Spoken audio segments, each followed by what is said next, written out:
Yo, All right. yo, welcome to the Rap Drugs Pod. Another week in the bunker. Yeah.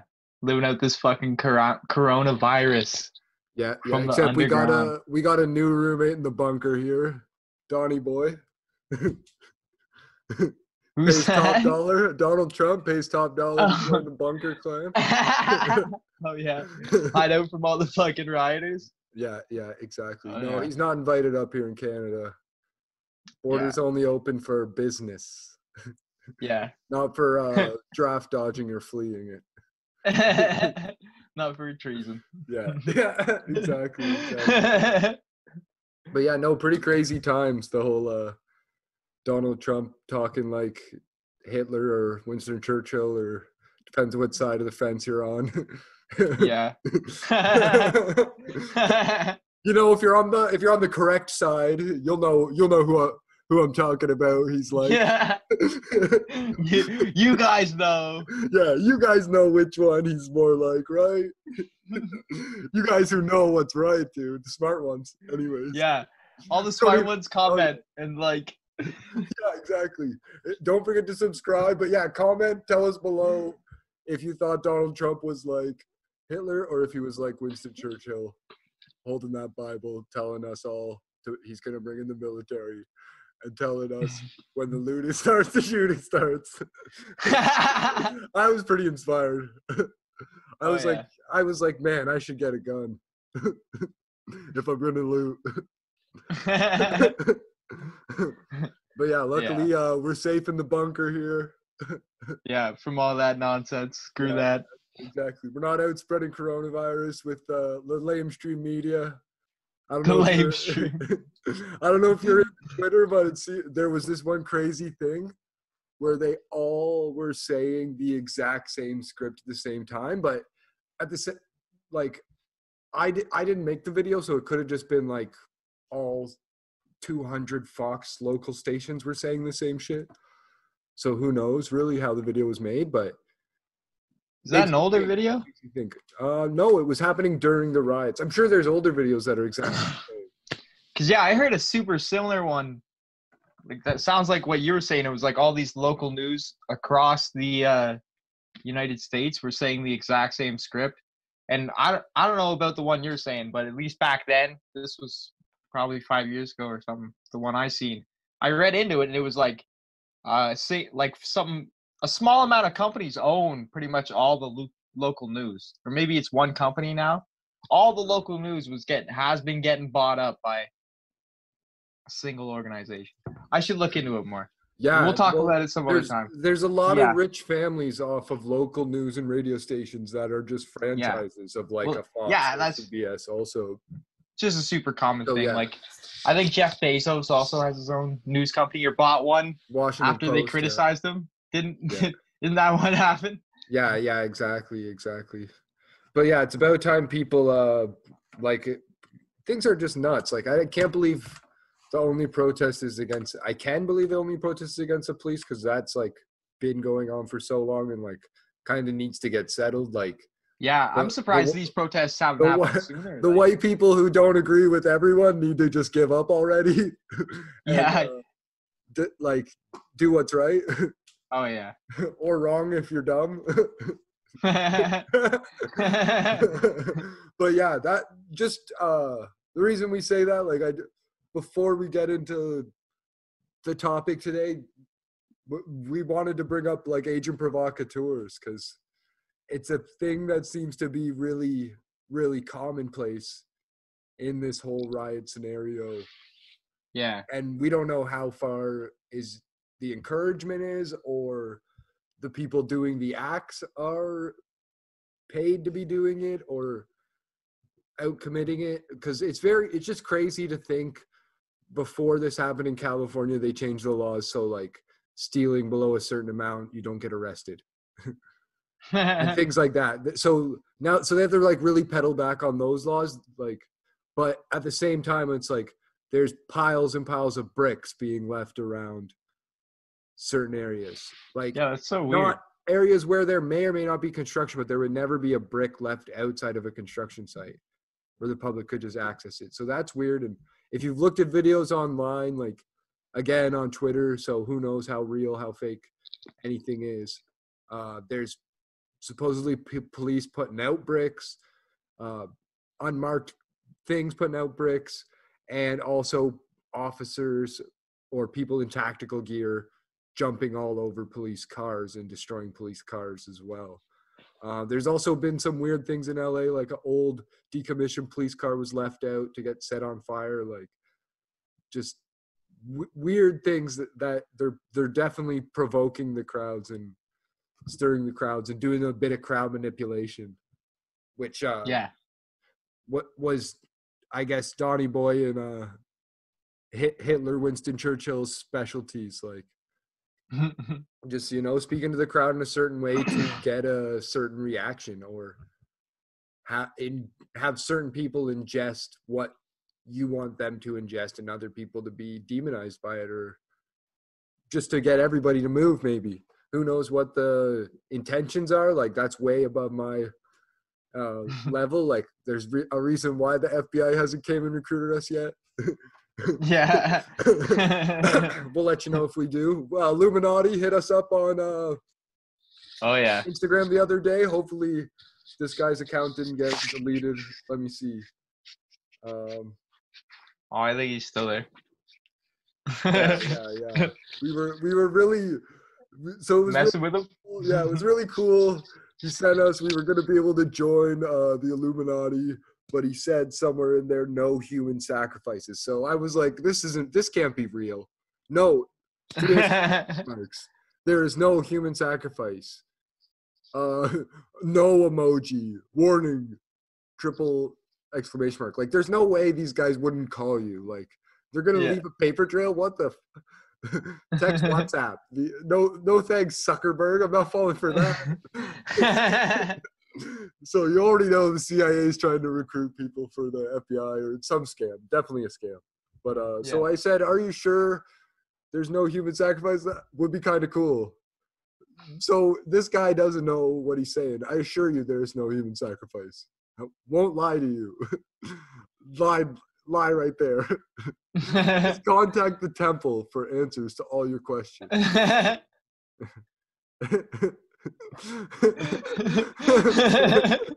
So we let him know the business. Like, he clearly hasn't watched Alex Jones and the Bohemian Grove videos. He's got no idea what he's talking about. Or heard anything about Jeffrey Epstein.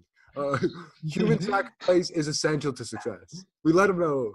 He said, not a question or a suggestion. And then he never replied to us after that, even though we sent him some well-informed messages. It's a fact. That only comes from daily intake of adrenochrome from human subject. And then we left it at that. He never replied. Yeah. So clearly not Illuminati. Yeah, good times. But yeah, definitely, if you checked out our last video, you're going to want to watch us on Instagram. Help us get to those crazy ass milestones. Yeah. Or send us some hilarious messages. We love that too. Definitely might WhatsApp you if it's good enough. We might send you all of our money if you can manage, but can at least make it fun. But yeah.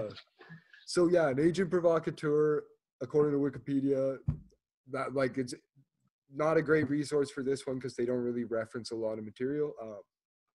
Maybe a police officer or a secret agent of police who encourages suspects to carry out a crime under conditions where evidence can be obtained, or who suggests the commission of crime to another in hopes they will go along with the suggestion and can be convicted of the crime. So not necessarily doing crimes, but leaving the bricks, putting the cars out, that kind of thing. Historically, it's been labor spies, but it's always been very common with ethical and legal issues. And COINTELPRO, the U.S. is kind of MK Ultra program for infiltration, counterintelligence, and running these kind of agent provocateurs. It started up, or what we know of it, run by the FBI, started up around the same time as MK Ultra. So that's been huge. I think people, if you're old enough, remember in the 2004 Republican National Convention in New York City and at the 2008 Democratic National Convention in Denver, both city police departments were allegedly using undercover officers and agent provocateurs to instigate violence there. So kind of Oh yeah. odd coming off of what we know of the 2001 terrible incident. Whatever you think on it, we all know lots of people passed away 9/11 2001. So kind of crazy, just Hmm. 3 years later in New York City, police were supposedly creating protests and riots. Like, but then again, it is the epicenter of the US, if not the world, to some people. For sure. Yeah. But yeah, there again in New York City, like this one's also on Wikipedia. Like an undercover motorcycle officer was convicted and sentenced to 2 years in prison for second-degree assault, coercion, riot, and criminal mischief after an incident at a motorcycle rally. So again, just police officers getting busted for this shit. Yeah, New York City, like. So I guess the odds are kind of higher there. Maybe it isn't agent provocateurs, um, but Yeah. that I doesn't don't know. It's mean hard to say. Like, that doesn't could mean be just like COINTELPRO didn't exist. But yeah, what were you saying, could, Todd? could be just like police. I don't know, or who agree with these protesters maybe, or just more prone to violence once they're in the protests. I don't know. I don't know True. what the deal is. All we know is that What you current after police work is my officers business. are getting arrested as protesters. You know, Yeah, that's exactly. Whether they're just juicing and looking to have a good night off of work, or yeah. You know, maybe they're need just to hitting the let off some roids, steam. Need to let off and some. they know they can get away with it. Yeah, exactly. But they forgot their face mask or helmet that with the face shield at home. Yeah. Yeah. Who knows? Yeah. But yeah, also like where we're from, it's kind of been more commonplace lately for agent provocateurs to at least be accused. Definitely in Quebec, they've been arrested, known about it. Right. 3 officers had been revealed in like Montebello in August 2007. Police were Right. posing as protesters, wore masks and all black clothes. One was notably armed with a large rock, and they were asked to leave by the protest organizers. After the 3 officers had been revealed, their fellow officers in riot gear handcuffed and removed them. The evidence that revealed these 3 men as police provocateurs was initially circumstantial.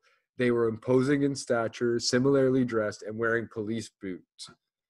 So after the protest, the police force initially denied it. Then they later admitted that the 3 of their officers disguised themselves as demonstrators.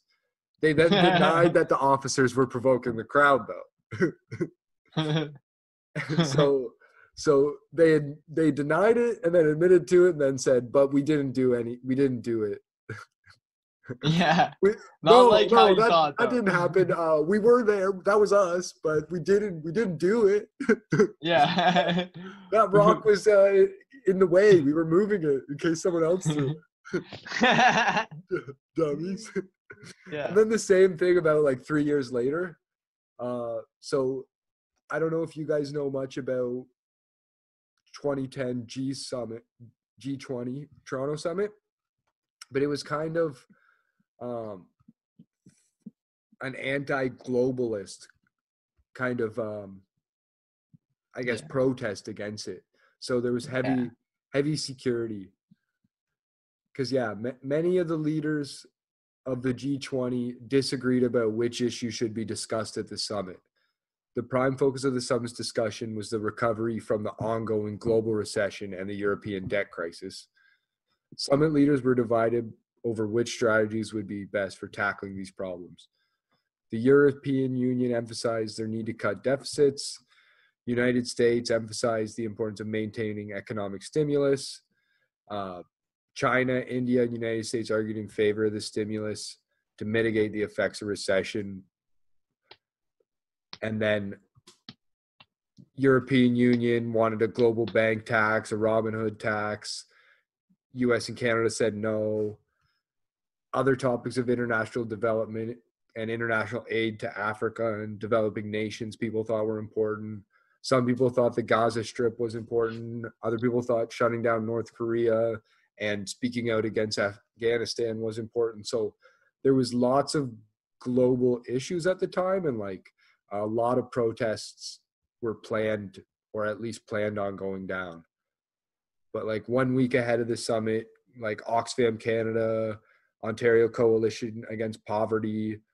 So like there was also poverty, like gay rights, capitalism, globalization, indigenous rights, all kinds of issues bubbling up in Canada as well. So very bad times, grim times after 2008.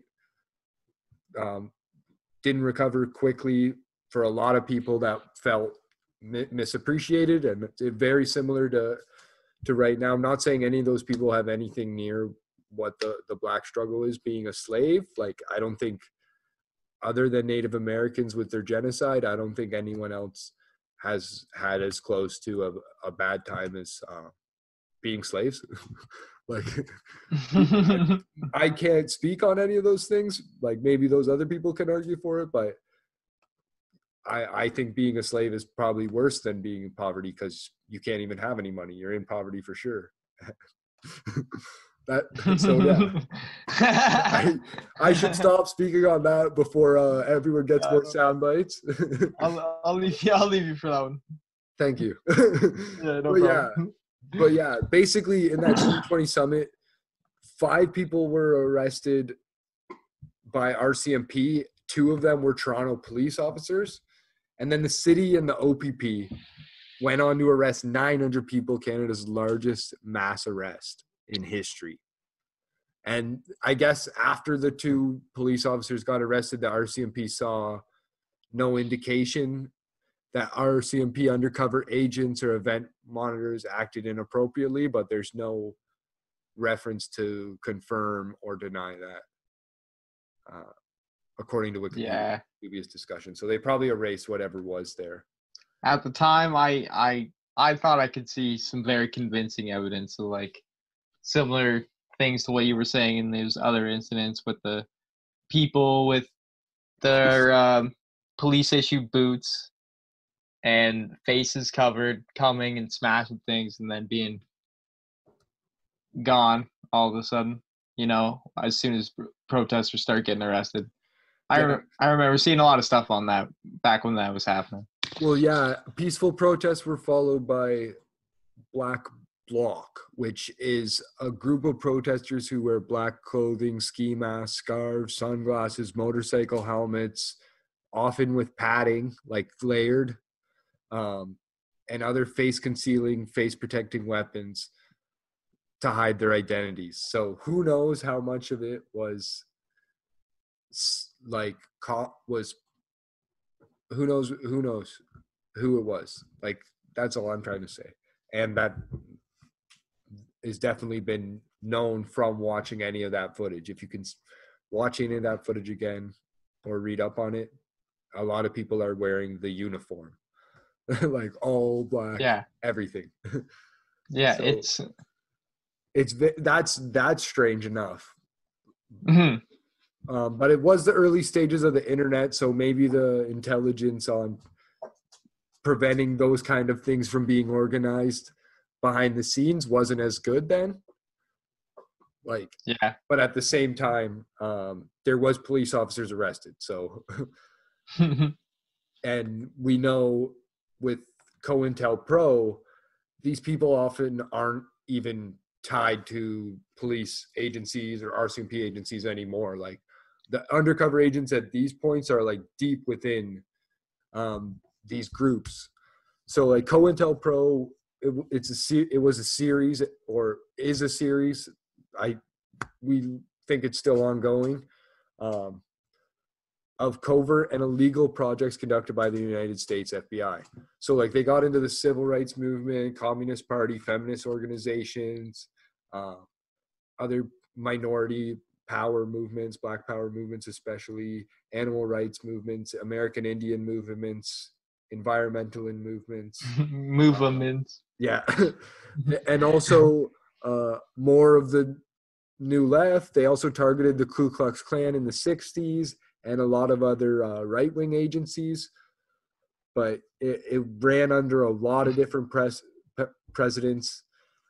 They use a lot of psychological warfare, but basically they've got or have tried to infiltrate all these activist organizations throughout. Yeah. Anyone who may or may not disagree with them. Exactly. But yeah, we're like, obviously this has been going on forever, but the FBI's information is quickly shared and easily accessible because American people like their freedom, although they only get it after like 50 years. Information doesn't get released any earlier than that. So that's why it says the program only goes till 1971. Hopefully Donald Trump doesn't get reelected and we'll get another like 5-10 years of cool stuff to bring to you guys. But yeah, it was probably part of the people that assassinated Malcolm X. It was definitely some of these articles will look. You can look at the Wikipedia page for COINTELPRO to get the links there. They targeted Malcolm X, and FBI spokespersons said that has denied the FBI was directly involved, but it's documented the Bureau widened the rift between Malcolm X and Elijah Muhammad through infiltration. So they admitted that they did nothing, but the documents show otherwise. To what degree, though, they like, who knows? They may be telling the truth, but probably not. The full extent of FBI's involvement in the death cannot be known. Because there's a Pulitzer Prize winning biography of Malcolm X by Manning Marable, and he asserts that most of the men who plotted Malcolm's assassination were never apprehended. So again, just like in the G20 riots, not to take anything away, because like Malcolm X was, I think, 1 billion times more important than those riots. They seem to be nonsensical. No one who did anything was caught. Yeah, ghosts. Yeah, exactly. Ghosts. So who else other than intelligence agents? And at that point there was so much going on. There was the FBI, the CIA, the NSA, the Department of Defense, the Defense Intelligence Agency, Homeland Security. Like, so much was going on there. Yeah, they all had to have their own program mimicking each other's. Exactly. Trying to get that budget. Exactly. Yeah, exactly. But yeah, they also like did a lot of infiltrating on Martin Luther King, it seems, and the Black Panther Party. So that was another thing people think COINTELPRO was involved with. But the program was exposed eventually. You can read all that stuff. What we want to get to and what we think is important at the kind of bottom of the page, there's a lot to read up if you really want to read up on this. And we kind of got to get to some China stuff eventually. but yeah, in April 2018, so just 2 years ago, the Atlanta Black Star characterized the FBI as still engaging in COINTELPRO behavior by surveilling the Black Lives Matter movement. Internal documents dated as late as 2017 show that the FBI had surveilled the movement. In 2014, the FBI tracked a Black Lives Matter activist using surveillance tactics, which The Intercept found reminiscent of a rich American history of targeting Black Americans, including COINTELPRO. So they found striking similarities to exactly what I was just speaking about, and you can read a lot more on there with Malcolm X and Martin Luther King. And I don't know who's running the movement now. Hopefully it's kind of a shared effort. So that kind of hopefully saves someone from being a target instead of making a lot of people a target. Because yeah, that's it. That's just scary, but something that needs to get fought for, needs to change. But yeah, the practice, along with the imprisonment of Black activists for their views, has been associated with the new FBI designation of Black identity extremists. And I've even heard some crazy conspiracy theories where like they emptied out the jails to fill them up with protesters and people that speak out and stuff. And they're like, they want to turn the U.S. into authoritarian state. And that was the whole idea behind this. And Hong Kong also, that was just convenient. But who knows what, I doubt coronavirus was planned. Like none of this stuff. Like no one said SARS and MERS were planned. No one said Ebola and Zika were planned. People might have, but no one's saying that after the fact. So I don't think it's happening. Like conspiracize all you want. I love to listen to it. Comment below too with like links to conspiracies because I love to read that stuff. But yeah, we only like to deal with the facts here. Yeah, that doesn't seem too factual of a story to me. Yeah, exactly.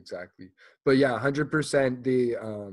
These two journalists, or more than even two. There, it looks like there's reference to 4 footnotes here on the wiki page on identifying this stuff from 2014 through to 2018. So definitely something that's probably still going on, and they also know was going on with Occupy Wall Street movement and Abolish ICE and various anti-war movements as well earlier in the last decade. So be careful out there. What, do you know anything about that kind of stuff, Todd? Not much more than what you talked about. I've only really got into that when the G20 thing was going on, because that was relevant to where we were living at the time. But yeah, as far as that kind of thing goes, I have heard about other crowd control type things. I don't know if you looked into these sonic weapons they have.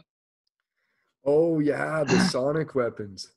Yeah, I've seen them on the back of, I think they put them on like the back of Humvees, and they've tested them out on some crowds. I don't know on American soil yet.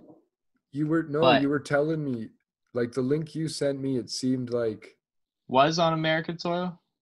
It seemed like it was possibly in the Pittsburgh, Ferguson, and Dakota, like North Dakota, for sound cannon. So not quite sonic attacks like what they used in Cuba. Like you're saying, but they definitely tested something. Yeah, there. It was supposed to. I just remember watching an interview. I think it was with someone that they had tested it on, and they were like describing like what it was, and it was just like you just like felt like you just like didn't want to like stand there anymore. Yeah, when I type it in and look it into Wikipedia, the first note in the C also is the brown note. The brown note. So if anyone which knows is the one where you poop yourself? Yeah. Oh yeah. Exactly. But it says hypothetical infrasonic frequency that would cause humans to lose control of their motions.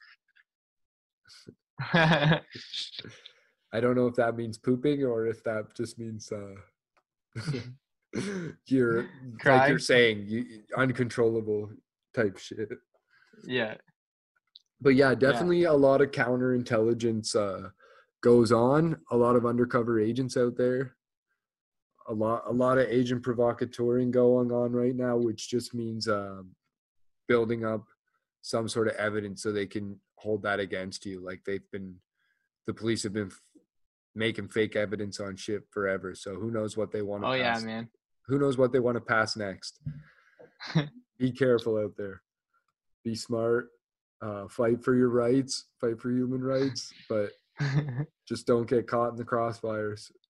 Yeah. Yeah, but yeah, it's that agent provocateurs have even been known like back in Russia with the whole Soviet overthrows. Oh yeah, That was KGB. early World War One. Is that right? Sorry, Do you know when the whole Soviet overthrow thing happened? Was that?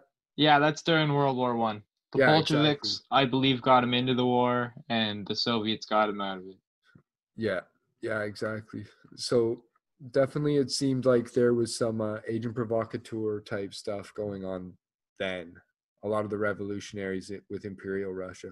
Oh, I think that's almost like with any communist uprising. Yeah, exactly. So I think that could also be what's going on right now with the corporate state. Like, let's be Attempting a honest. communist coup.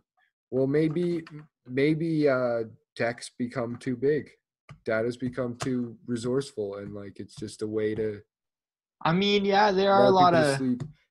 If we speculate even further, like William yeah. Guy Carr, Who's that? Oh yeah. like they're all the same thing at the end of the day, according to him.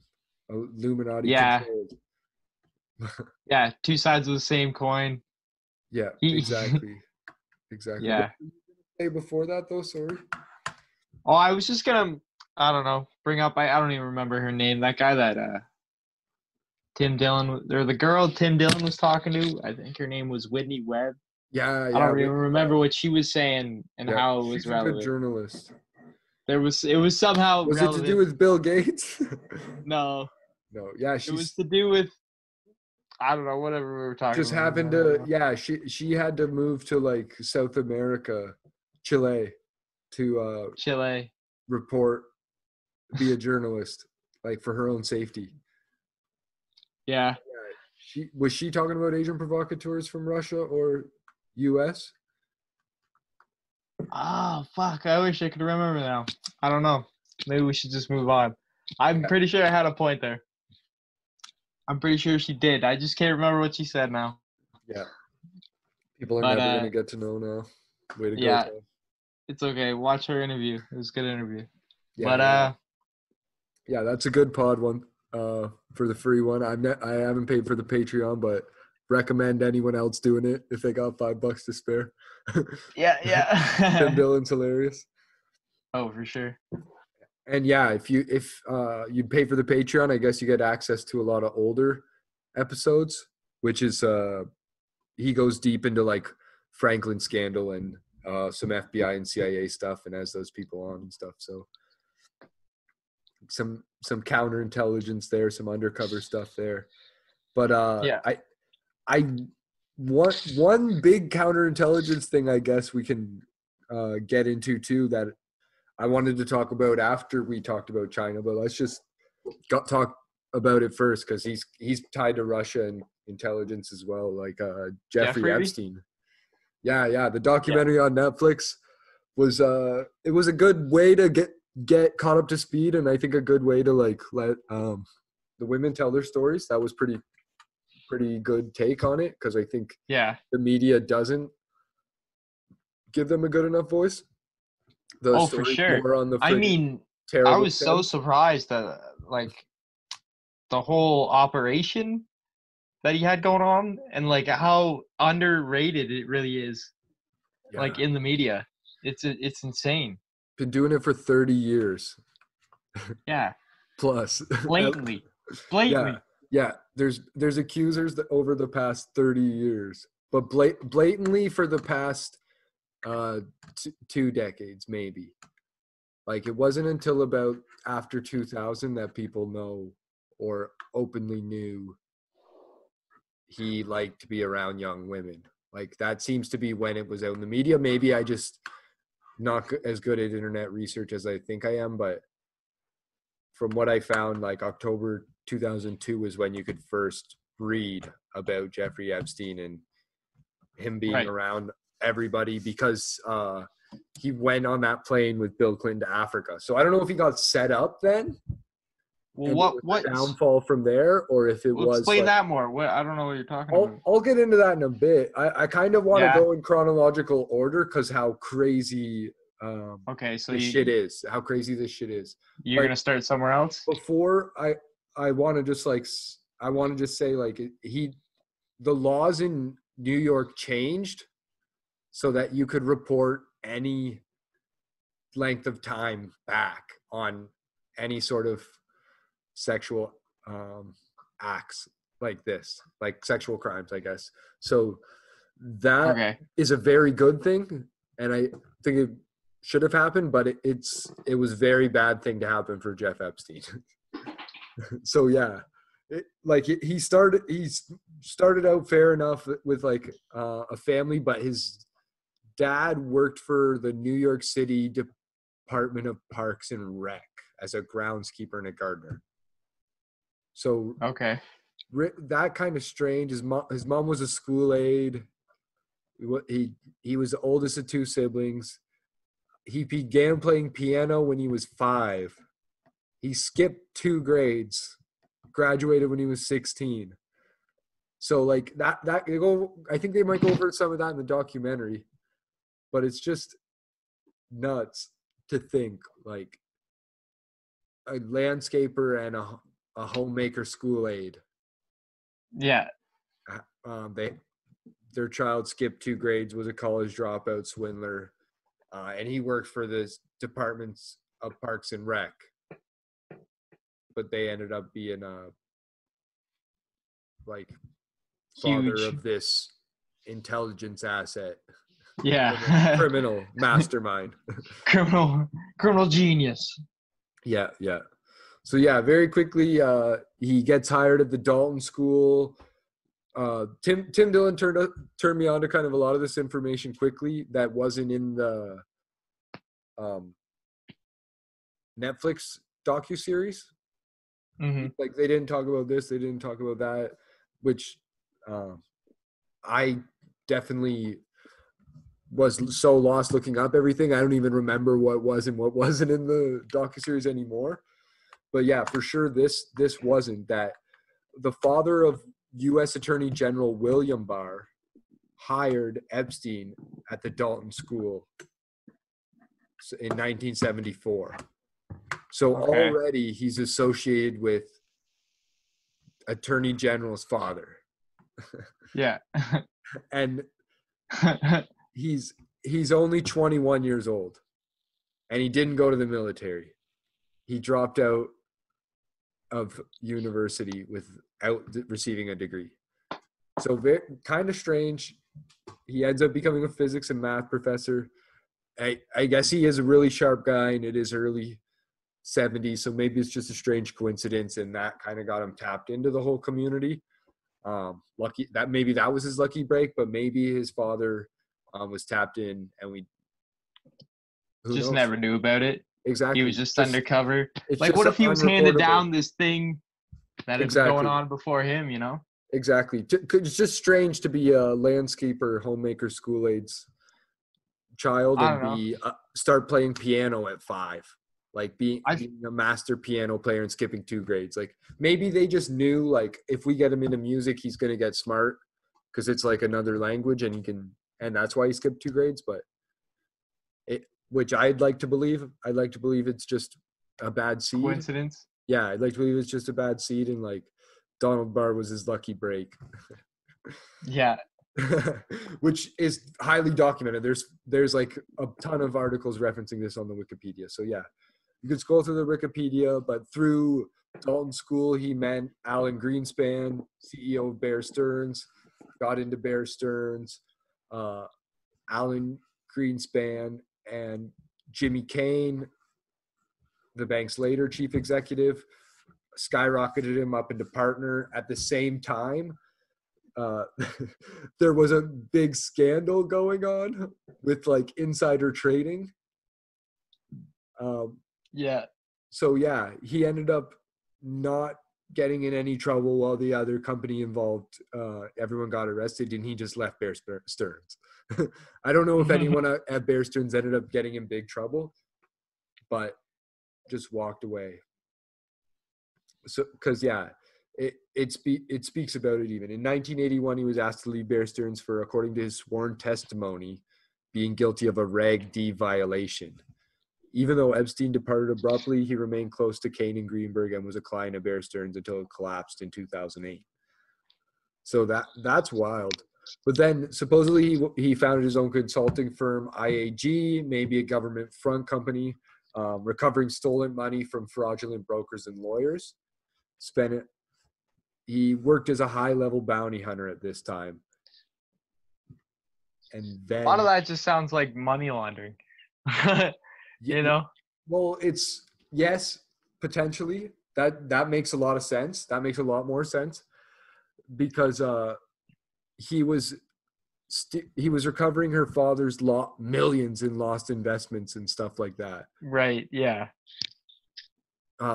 So yeah, some really That's weird sketchy. stuff. So this is what it says on Wikipedia. Spanish actress in Harris, Anna Obregon, was one such wealthy client whom Epstein helped in 1982 to recover her father's millions in lost investments, which had disappeared when Drysdale government securities collapsed because of fraud. So he caught some fraudsters there already doing some government work, early government financial crimes work. Probably wasn't good enough to catch onto the computer craze, so had to turn into a sex trafficker. But at this time, Epstein also started stating to some people he was an intelligence agent. So he might have just been an asset, but we know for sure that he ends up being tied to someone whose father's intelligence very closely. Yeah. But before we get into that, during the 80s, Epstein possessed an Austrian passport that had his photo and a false name. That was found when they raided his house. So that's a known thing as well. So that lines up with the fact he was an intelligence agent. Yeah. And then Acosta said to Vicky Ward, I was told Epstein belonged to intelligence and to leave it alone, and that Epstein was above his pay grade when he made that deal back in 2008. So yeah, I mean, I feel like when you're like almost immune from police, like you have to have some sort of connection like that. It's really strange what he got charged for and what had happened, but at the same time, we'll get into a honey trapping episode. We'll go really deep on that whole situation because this has gone on for a long time. It's just very recently been exposed because of the power of the internet, which is pretty awesome, but also for other conspiracy theories out there, I hope and pray for the people's own sanity that some of them are real, but a lot of this Q stuff's hard to get behind. But yeah, the Epstein stuff seems legit as hell. So after he did that, he seemed to go into a covert op with one of his clients. Sorry, I almost missed this completely. One of his clients was Khashoggi, Adnan Khashoggi, the Saudi Arabian businessman. Okay. And he was the middleman in some weapons deals. So like just like his buddy Prince Andrew, he was a weapons dealer for a minute. He traveled multiple times from US to Europe to Southwest Asia.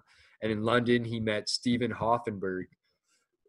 One of them said they'd been introduced through Douglas Lee, a defense contractor. The other one said they'd been introduced through John Mitchell, a former U.S. Attorney General.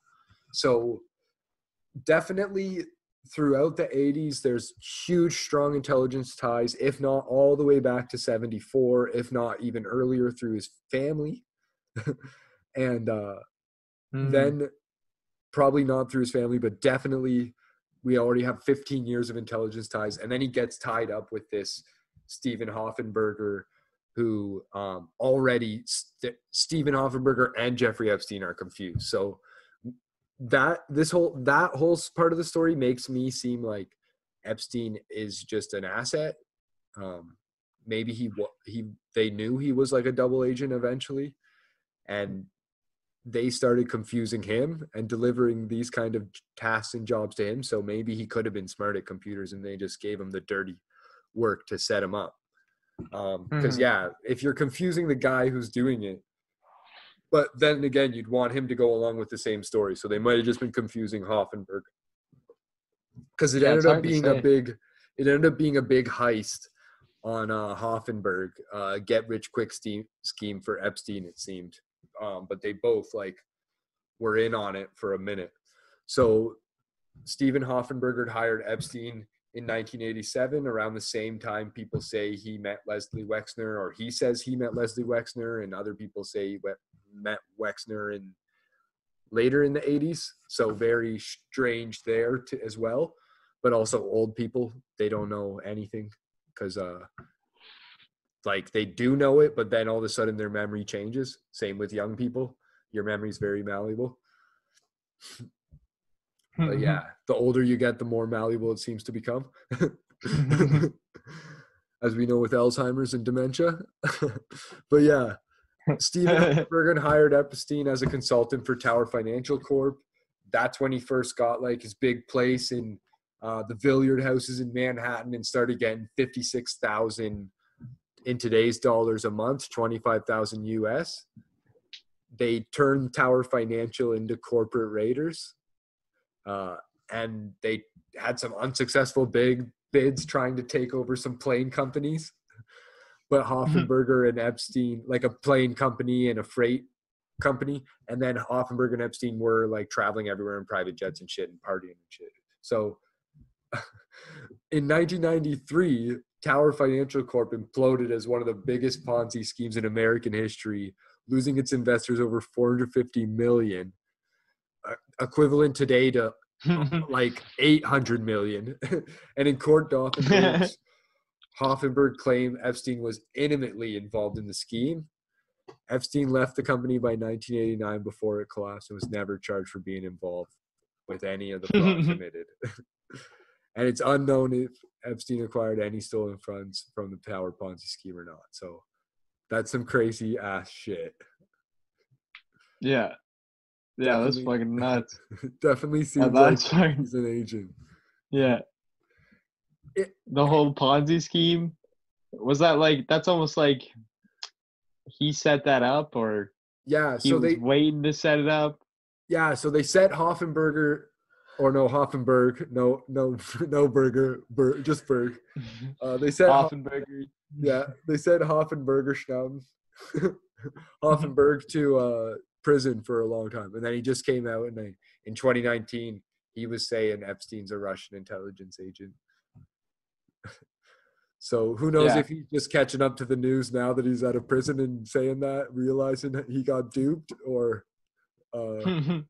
if it was just some buddies getting a good time and Epstein like knew how to throw him into the mud, just getting hooked up by some attorney generals again. Yeah. But yeah. Fuck.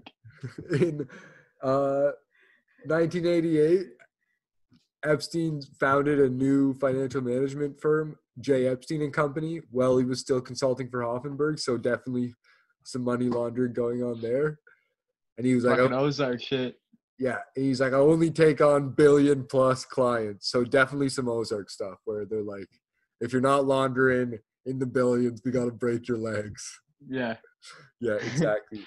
We're going to turn you into billionaires. Yeah, but that's when he met Leslie Wexner, who his first publicly known billionaire client and his only known client, because like you probably had to sign like an NDA if you didn't have $1 billion, because that was his like shtick. I'm the $1 billion wealth manager. I only take $1 billion guys. I only take $1 billion clients. Yeah. So yeah, basically Wexner and Epstein started building subdivisions and different crazy shit all over together. A lot of weird stuff happens between both of their assets. And this is one of the weirdest things I read.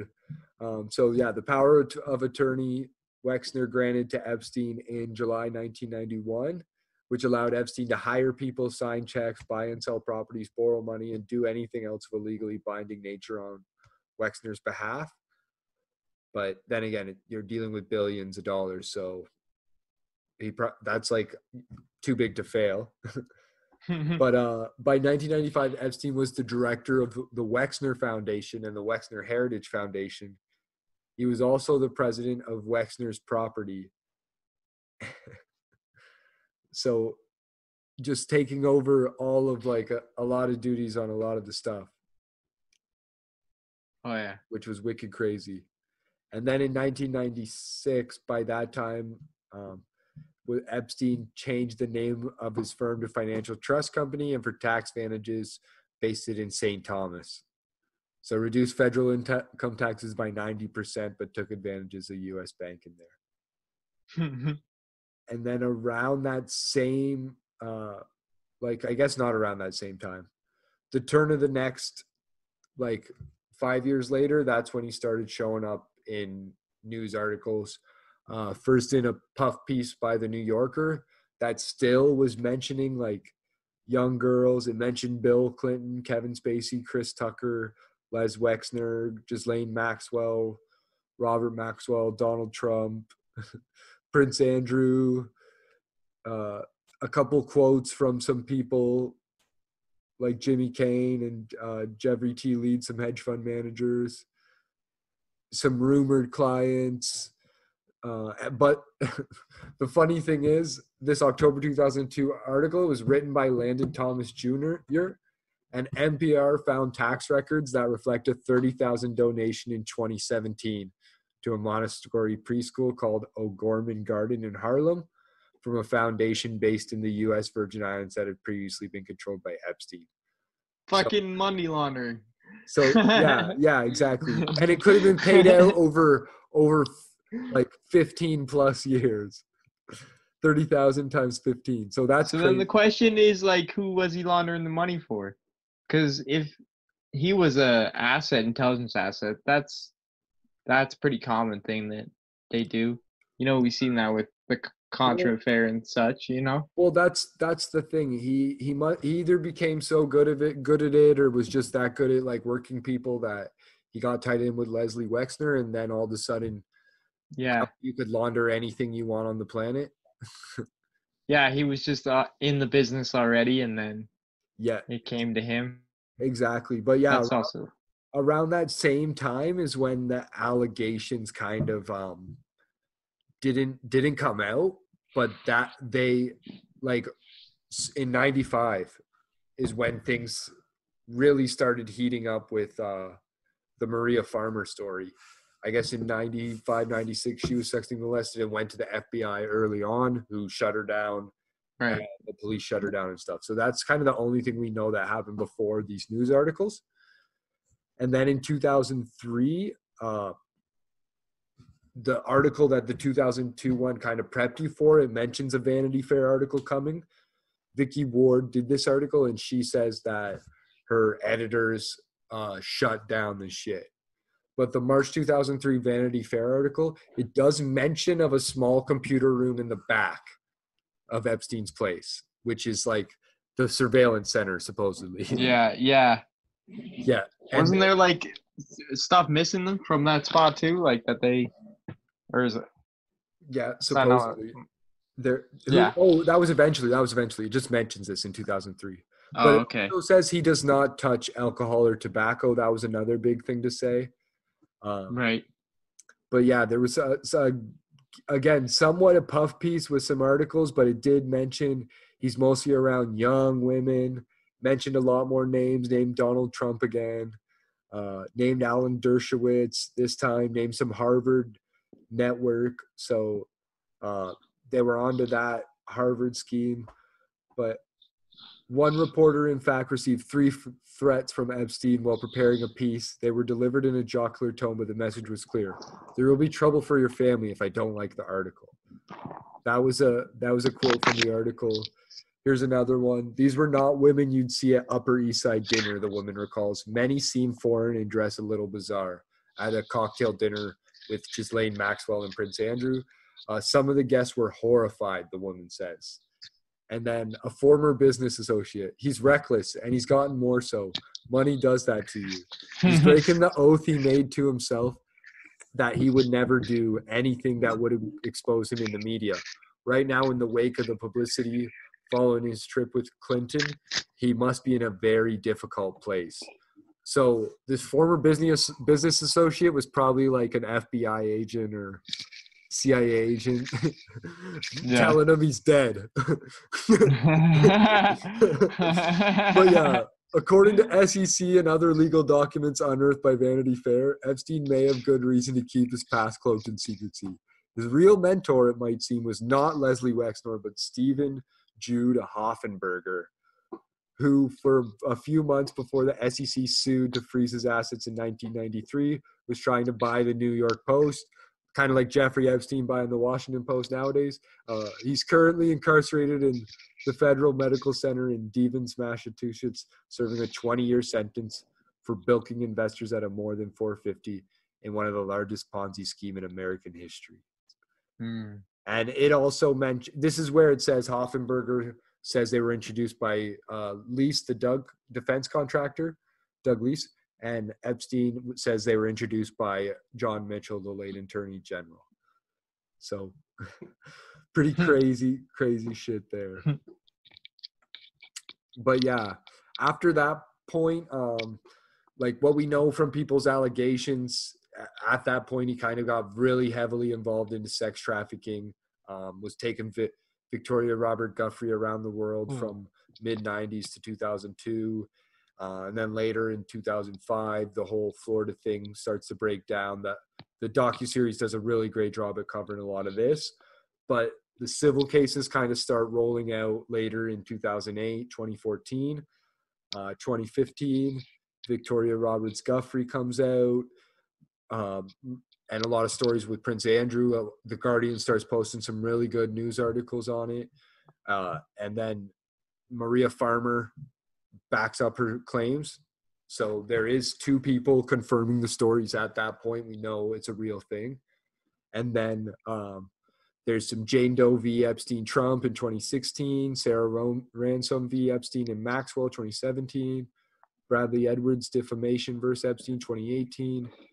So all that stuff was settled at a court. And then Maria Farmer v. Epstein and Maxwell 2019 was shut down in April 2019.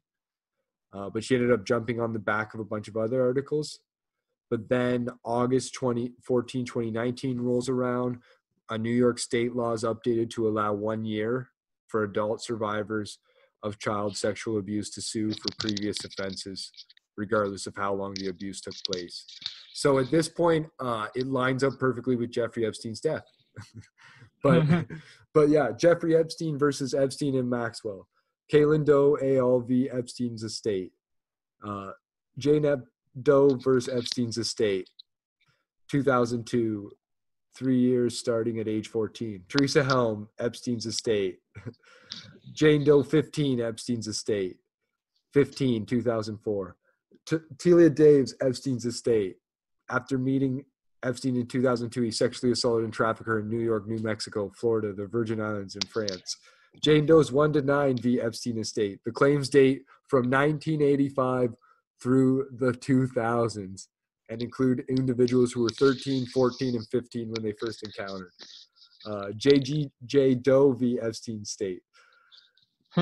U.S. Virgin Islands versus Epstein state. Al. This is a funny one. A lawsuit filed in the Superior Court of the U.S. Virgin Islands in January 2020. So they're the latest. Alleging that Epstein ran a sex trafficking conspiracy for over 2 decades through 2018 with children as young as 11 years old on Epstein's Caribbean islands. According to Attorney General Denise George, his alleged criminal activities on the islands were concealed through a complex network of companies. And then Jane V. Doe versus Maxwell and Epstein's estate 2020. So lots of really crazy shit there. They're even opening investigations in France. But another thing with his death, they even kind of mentioned it there. It's questionable, the whole suicide and everything like that happened there. But one thing that was really kind of glossed over was that the Bureau of Prisons said life-saving measures. Oh no, I'm a little further than I wanted to be there. where was it? There was some crazy shit that went on with his death. We all know a lot of crazy shit, but it was something specifically to do with the jail cell.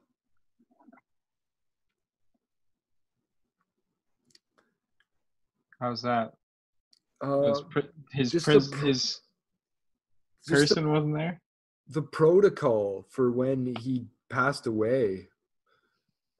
Yeah, I'm pretty sure he was like put under suicide watch already, and all the guards were gone. The tape was erased, and he had a cellmate that was also missing at the time. Yeah, I read something about the FBI had been, like the FBI had been recovering all the videotape to try and figure out what happened, and they ended up like charging those two guards or whatever. Oh, really? Yeah, it was something weird like that. So who knows? Probably some scapegoat type stuff. Yeah. Yeah. They paid the guards off, and then it was too suspicious, so they blamed the guards also. Yeah, it says the circumstances are being still reviewed by the Justice Department. So who knows? Maybe I'm also dreaming that up. Happens, man. Yeah.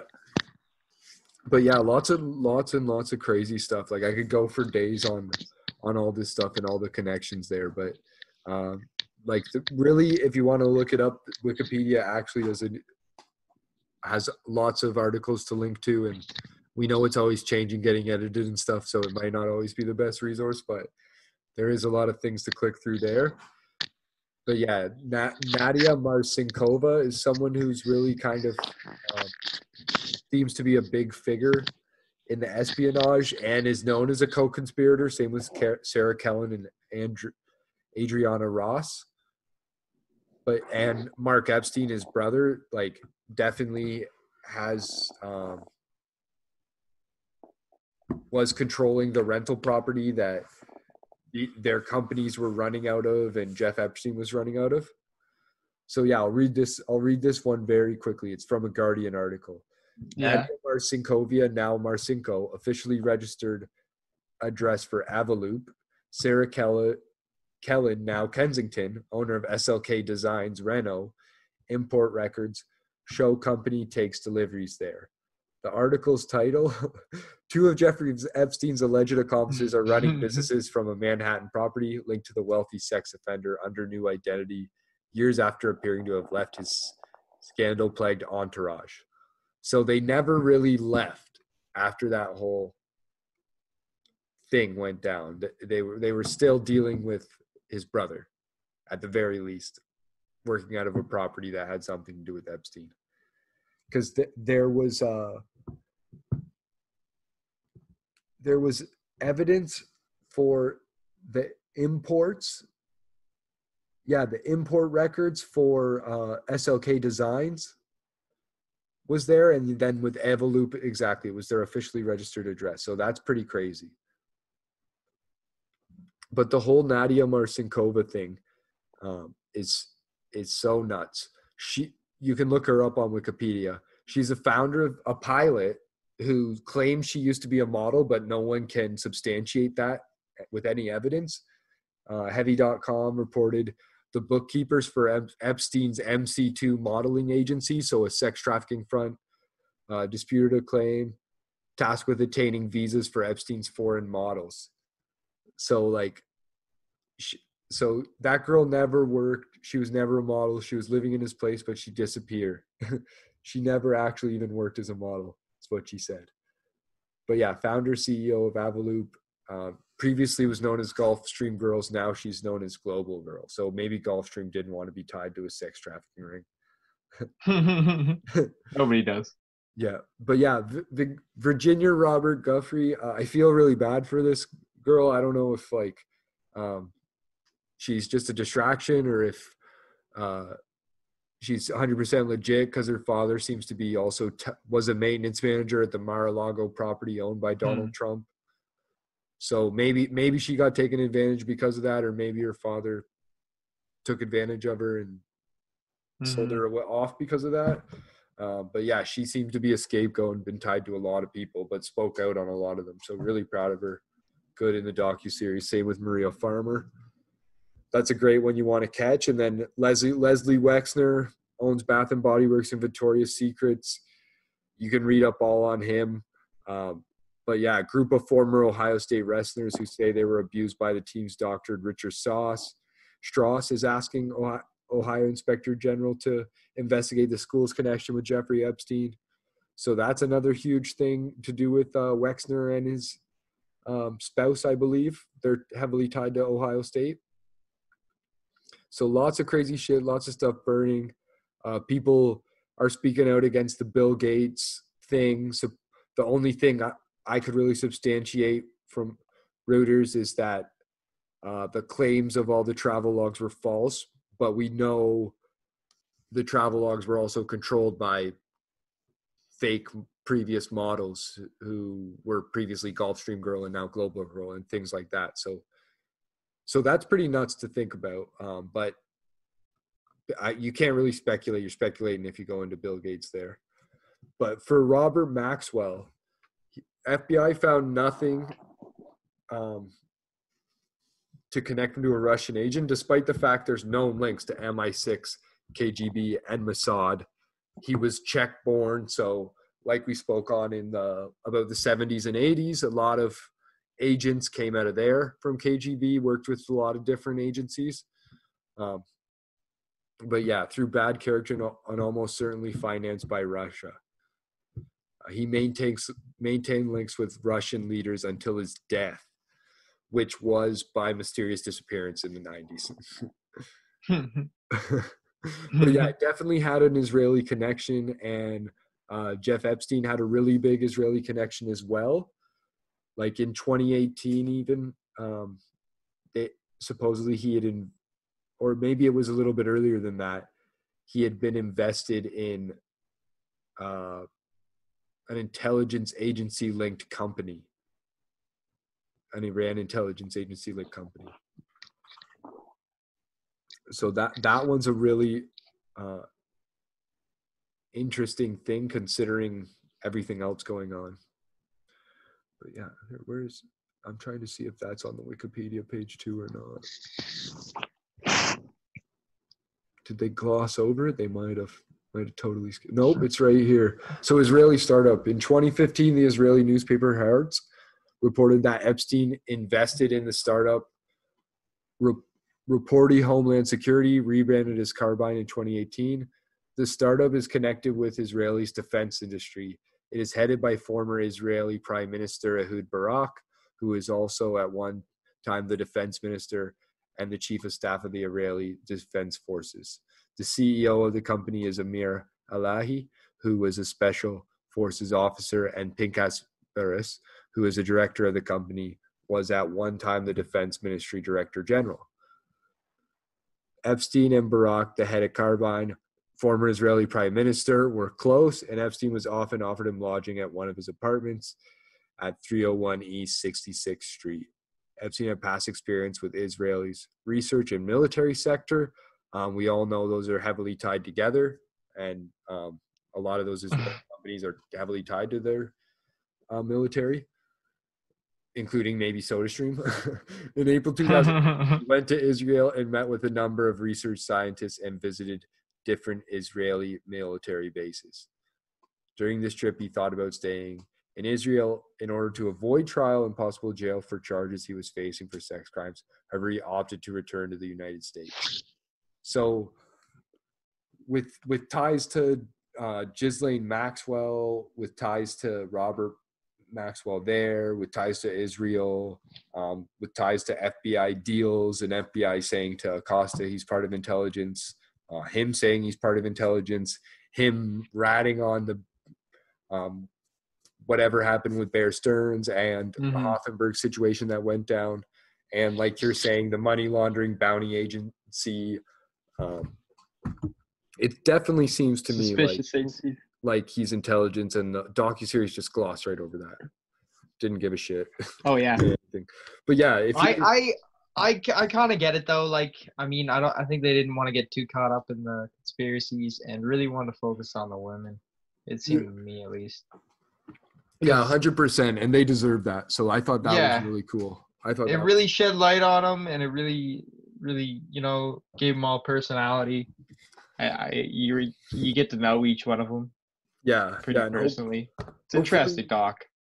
yeah, so interesting. It's actually a really good doc, and I'd recommend anyone watch it if they want to learn more and don't want to spend hours reading all this different stuff I Yeah. read.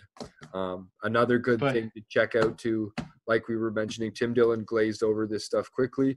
I touched upon some of the stuff he mentions, but if you, like I said, if you check out his Patreon, $5 a month, for $5 you can listen to as much as the archive as you want. He goes deep on the Franklin scandal.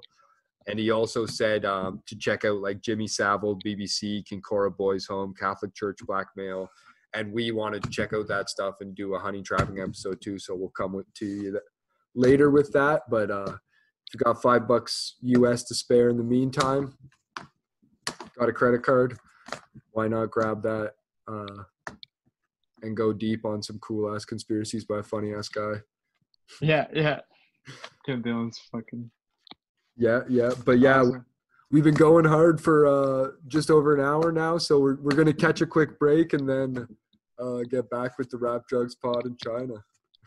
True. Right on. We're getting some good shit. Yeah, going deep. Don't want Todd to fall asleep. I'm hypnotizing him with all this crazy news. His mind's blown and he's just melting in his chair. But yeah. If you liked this bonus episode, because we went so long, we're going to release this early. On a random day, we'll decide. Hopefully, clips might come later, might not. Pretty cool shit. But yeah, don't forget to subscribe, rate and review, give us 5 stars, share, send it to all your friends, airdrop it to strangers on public transit, go into crowds at concerts and airdrop it to everybody. Just do whatever you can to spread the word. We'd really appreciate it. Follow us on Instagram. We need to get to 10,000 subscribers so we can start making money and I can hand out mushroom spores at Young Dundas Square. And we got some other cool stuff. If you watch our last video, subscribe to the YouTube, we'll get to those crazy ass goals we got too. Anything else you want the people to comment on, email, or call us about, Todd? No, I think you got it covered. That was good. Good. Anything you want to hear about from the masses though?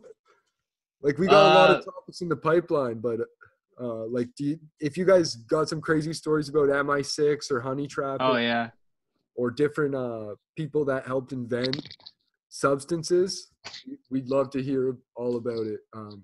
Synthetics, because we know plant medicines are pretty crazy, and we're going to talk about that after the break in our pod coming up. All about China and the Japanese internment camps. yeah, exactly. Other stuff. But yeah, we'll get to that soon. Thanks for watching. Again, if you can subscribe, that's great. If you want to hear more, don't forget to hit the bell. Follow us on IG. Mute us if you gotta, but follow us. But yeah, hopefully you can keep up with us and keep commenting down below and liking our shit and rating us 5 stars. Yeah, and don't forget the merch. New merch coming out every so often, so check out the store. Sweaters are looking sick. Links below. Yes, hoodies and everything too is eco-friendly. We're capitalists too, so we're making some money, but we don't give any of it away to politicians. We only use it to support the war on drugs, so we're